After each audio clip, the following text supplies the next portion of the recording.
കണ്ണുനീരിനെ ഇങ്ങനെ പിടിച്ചു വെക്കുക. ഞാൻ നോക്കിയപ്പോ ഞാനപ്പോ പറഞ്ഞ അമ്മയ്ക്കൊന്നുമില്ല. പലരും എന്നെ കാണാൻ വന്നു, പലരും എന്നെ കാണാൻ വന്നില്ല. അവരോടൊന്നും പരിഭവമില്ല.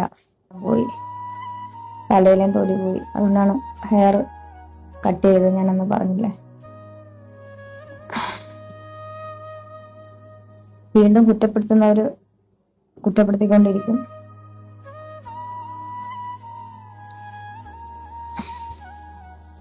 പിന്നെ എനിക്ക് പറയാനുള്ളത്, രാവിലെ എനിക്ക് ഹോസ്പിറ്റലിൽ പോകണം. ബ്ലഡ് കൗണ്ട് ഒക്കെ ചെക്ക് ചെയ്യുമ്പോൾ കുറച്ച് ഏറ്റക്കുറച്ചിലുകളൊക്കെ ഉണ്ട്. പ്രാർത്ഥിക്കുക എല്ലാവരും. ഒരുപാട് പേര് പ്രാർത്ഥന എൻ്റെ ഒപ്പമുണ്ട്. എനിക്ക് ഈ ദിവസങ്ങളിൽ മനസ്സിലായി. എവിടെ നിന്നൊക്കെയാണെന്ന് അറിയില്ല, ഒരുപാട് പേരെന്നെ വിളിക്കുന്നുണ്ട്. അവരുടെയൊക്കെ പ്രാർത്ഥന എൻ്റെ ജീവിതത്തെ വലിയൊരു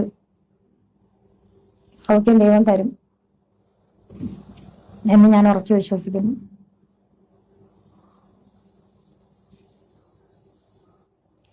കാണാൻ വന്നവരോട് നന്ദി മാത്രം.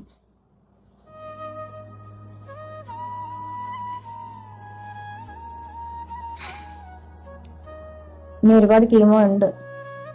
ഇതൊക്കെ എങ്ങനെ ഞാൻ മറികടക്കുമെന്ന് എനിക്ക് അറിയില്ല.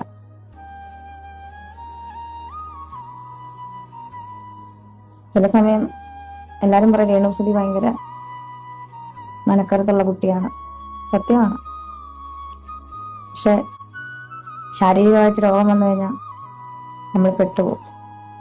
എന്നെപ്പോലെ തന്നെ രോഗമുള്ള ഒരു പ്രശസ്ത, പേരൊന്നും പറയുന്നില്ല,